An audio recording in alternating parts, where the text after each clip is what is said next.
रात का वक्त था। आसमान में हल्का सा धुंधल का था और हवा में ठंडक घुली हुई थी। गांव देवकुंड, जो पहाड़ियों के बीच बसा था, हमेशा की तरह शांत दिखाई दे रहा था, लेकिन उस रात कुछ अलग था। पेड़ों के बीच से आती सीटी सी आवाजें किसी अंधे के खतरे का एहसास करवा रही थी।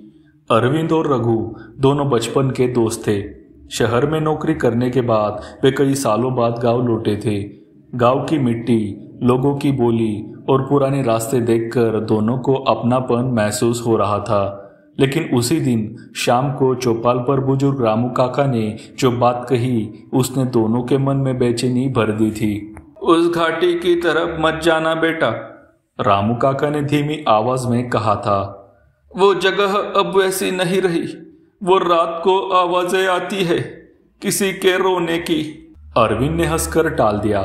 काका, अब भी आप वही पुरानी बातें करते हैं। ये सब अंधविश्वास है। पर रघु के चेहरे पर गंभीरता थी। उसने धीरे से कहा, फिर भी कुछ तो है उस घाटी में। बचपन में भी गांव वाले भी वहां नहीं जाते थे।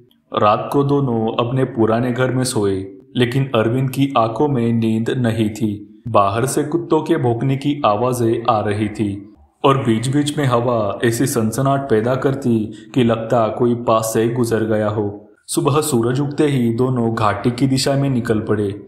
गांव से थोड़ा आगे एक पुराना रास्ता था, झाड़ियों से ढका और कहीं कहीं पर मिट्टी से धंसा हुआ। उसी रास्ते से होकर घाटी तक पहुंचना पड़ता था। रास्ते में उन्हें कई जगह सूखे फूल और जले हुए दीपक दिखाई दिए, जैसे कोई वहां पूजा करता हो। रघु ने कहा, यह सब किसी ने हाल ही में जलाया होगा। पर किसने? अरविंद बोला, शायद कोई तांत्रिक होगा, या लोग अपने डर को भगाने के लिए ऐसा करते होंगे। कुछ दूरी पर पहुंचते ही उन्हें एक पुराना कुआं दिखा। कुएं के किनारे काई जमी हुई थी और पानी का स्तर बहुत नीचे था। लेकिन कुएं के पास जमीन पर गिरे दो पुराने जूते देखकर अरविंद ठिठक गया। रघु, ये देख, किसी के जूते। लगता है बहुत पुराने हैं। रघु बोला, पर ये यहाँ कैसे आए? दोनों ने आगे बढ़ने का फैसला किया। घाटी में प्रवेश करते ही माहौल बदल गया। पेड़ घने थे, सूरज की रोशनी मुश्किल से नीचे तक पहुंच पा रही थी। हवा भारी थी और हर तरफ अजीब सी चुप्पी पसरी हुई थी। अचानक अरविंद ने देखा, एक पत्थर पर किसी ने लाल रंग से कुछ लिखा था, यहाँ मत आना। रघु ने पत्थर को साफ करने की कोशिश की, पर रंग ताजा था। किसी ने हाल ही में लिखा था। दोनों ने उस घाटी की गहराई में उतरना शुरू किया। हर कदम के साथ अंधेरा बढ़ता जा रहा था। अचानक कहीं दूर से किसी के कदमों की आवाज आई, जैसे कोई सूखे पत्तों पर चल रहा हो। दोनों रुक गए। चारों तरफ देखा, पर कोई नहीं था। शायद कोई जानवर होगा, अरविंद ने कहा, लेकिन उसकी आवाज कांप रही थी। कदमों की आवाज फिर आई, इस बार पास से। रघु ने टॉर्च जलाई और रोशनी एक पेड़ पर पड़ी। पेड़ की जड़ में एक पुरानी मिट्टी की मूर्ति रखी थी, आधी टूटी हुई, लेकिन उसके चेहरे पर गुस्से का भाव था। मूर्ति के पास राख बिखरी थी और किसी ने अगरबत्ती जलाई हुई थी, जो अब बुझ चुकी थी। रघु ने धीरे से कहा, यह मूर्ति यहाँ क्यों रखी गई है? अरविंद ने उत्तर दिया, शायद पूजा पाठ की चीजें होगी, लेकिन ये सब देखने में अजीब है। इसी दौरान पीछे से झाड़ियों में सरसराहट हुई। दोनों ने पलट कर देखा, कोई परछाई पेड़ों के बीच गायब हो गई। अरविंद ने डर के बावजूद कहा, चलो देखते हैं। दोनों उधर दौड़े, पर वहां कुछ नहीं था। सिर्फ हवा में एक अजीब सी गंध फैली हुई थी, जैसे गंधक या धुआं हो। रघु ने कहा, अब वापस चलते हैं यार, यहाँ कुछ ठीक नहीं लग रहा। लेकिन अरविंद को जिज्ञासा थी।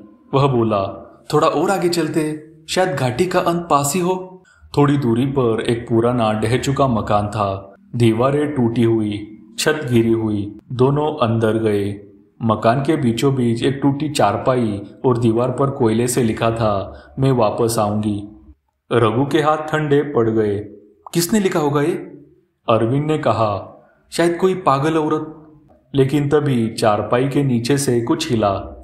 रघु ने टॉर्च नीचे की। वहां एक पुराना लकड़ी का बक्सा था। उन्होंने बक्सा खोला। अंदर एक पुरानी डायरी, कुछ सूखे हुए फूल और एक लड़की की फोटो थी। फोटो के पीछे लिखा था, मीरा 1984। डायरी के पहले पन्ने पर लिखा था, अगर कोई यह पढ़ रहा है तो समझ लेना मैं इस घाटी से कभी नहीं निकल पाई। रघु के हाथ कांपने लगे। अरविंद ने डायरी पढ़ना शुरू किया। मीरा नाम की लड़की इसी गांव की थी जो 40 साल पहले अचानक लापता हो गई थी। गांव वालों ने कहा था कि वो नदी में गिरकर मर गई, लेकिन उसका शव कभी नहीं मिला। डायरी में लिखा था, मैंने कुछ ऐसा देखा है जो कोई नहीं देखना चाहता। घाटी में कुछ है जो जिंदा नहीं। जैसे जैसे अरविंद आगे पढ़ता गया दोनों के चेहरे पीले पड़ गए।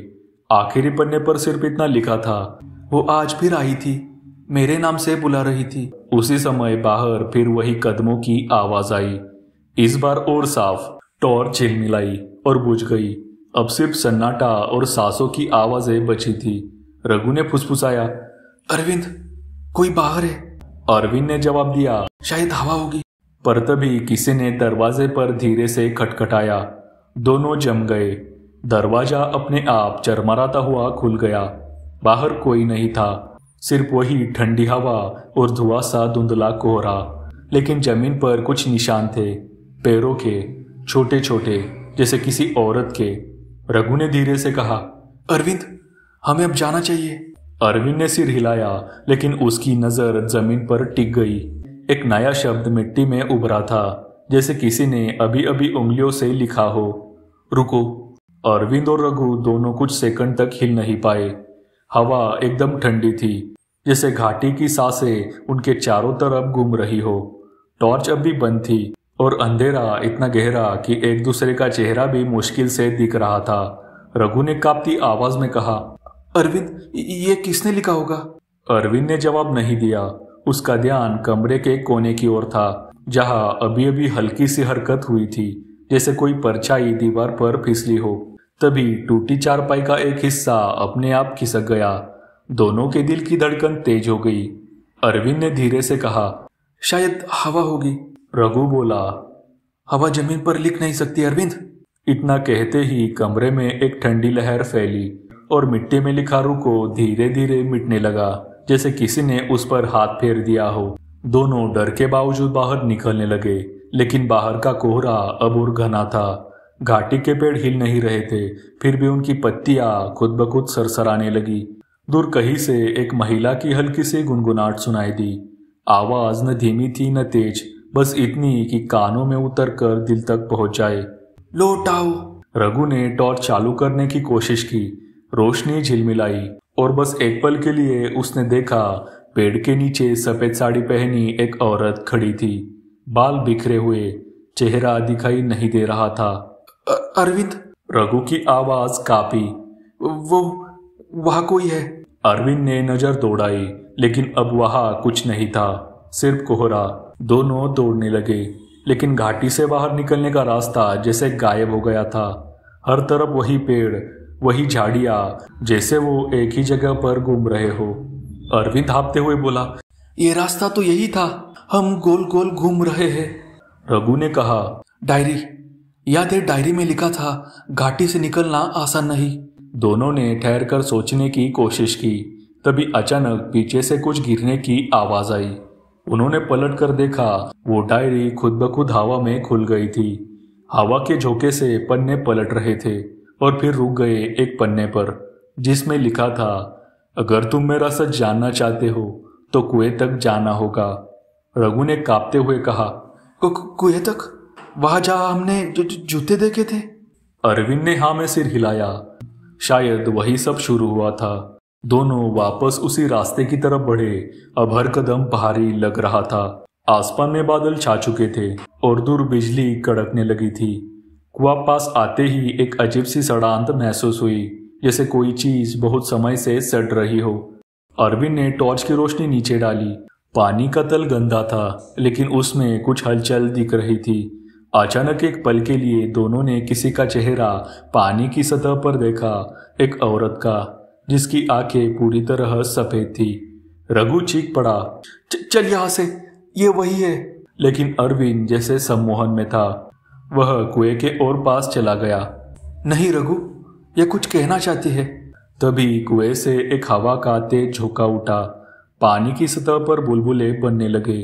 अरविंद पीछे हटने ही वाला था कि पानी से एक ठंडी बूंद उछली और उसके गाल पर गिरी। क्षण भर में उसकी आंखें फैल गई। उसने धीरे से कहा, मीरा। रघु ने कहा, क्या? अरविंद बोला, उसने मेरा नाम लिया। रघु ने गुस्से और डर में कहा, चल यहां से। दोनों दौड़ पड़े। पीछे से हवा में फिर वही गुनगुनाहट गूंजी, लौट आओ। गांव पहुंचते पहुंचते रात के 2 बज चुके थे। दोनों के कपड़े मिट्टी और पसीने से लथपथ थे। रामू काका के घर पहुंचकर उन्होंने सब कुछ बताया। काका चुप रहे, फिर बोले, तुम दोनों ने बहुत बड़ी गलती की है। वो घाटी कभी शांत नहीं रही। मीरा, वो मेरी भतीजी थी। दोनों सन्न रह गए। रामू काका की आंखों में आंसू थे। साल 1984 में मीरा उसी घाटी में खो गई थी। लोग कहते हैं कि उसने खुद को कुएं में झोंक दिया था, लेकिन सच कुछ और था। गांव के ठाकुर ने उसे मार दिया था क्योंकि उसने उसके बेटे के खिलाफ गवाही दी थी। लोग डर के मारे चुप रहे। तब से घाटी शापित है। अरविंद ने पूछा, तो उसकी आत्मा अब भी वहां है? काका ने फिर धीमे स्वर में कहा, हाँ, वो न्याय मांग रही है। अगले दिन सुबह दोनों फिर घाटी की ओर गए। इस बार मीरा की आत्मा को शांति देने के लिए उन्होंने कुछ फूल, दीपक और गंगाजल लेकर पूजा की तैयारी की। कुएं के पास पहुंचते ही हल्की हवा चली और एक पल के लिए ऐसा लगा जैसे कोई उनके बीच खड़ा हो। अरविंद ने धीरे से कहा, मीरा, हम तुम्हें मुक्ति देने आए हैं। तुम्हारा सच अब सबको पता चलेगा। दीपक जलाया गया। रघु ने पानी में गंगाजल डाला। तभी कुएं से एक हल्की सी नीली रोशनी उठी और आसमान की ओर चली गई। कोहरा धीरे धीरे छटने लगा। रघु ने राहत की सांस ली। शायद अब सब खत्म हो गया। लेकिन अरविंद की नजर नीचे गिरी मिट्टी पर पड़ी, जहां कुछ लिखा हुआ उभर रहा था, धन्यवाद, पर मैं अब भी अकेली हूं। दोनों ने एक दूसरे की तरफ देखा और उसी वक्त हवा के झोंके ने दीपक बुझा दिया। घाटी फिर वैसी ही खामोश हो गई। 3 दिन बाद गांव में हलचल थी। लोग कह रहे थे कि घाटी में अब कोई अजीब आवाजें नहीं आती। रामू काका ने राहत की सांस ली, लेकिन उसी रात रघु के घर की खिड़की पर धीरे से दस्तक हुई। वह उठा, बाहर देखा, कोई नहीं था। वह जमीन पर फिर वही निशान, छोटे छोटे पैरों के, और पास लिखा था, मैं लौट आई हूं। अरविंद कहाँ है? रघु का दिल थम गया। उसने भागकर अरविंद को फोन मिलाया। फोन बजता रहा पर किसी ने उठाया नहीं। अगली सुबह गांव के किनारे उसी पुराने कुएं के पास अरविंद का जूता मिला।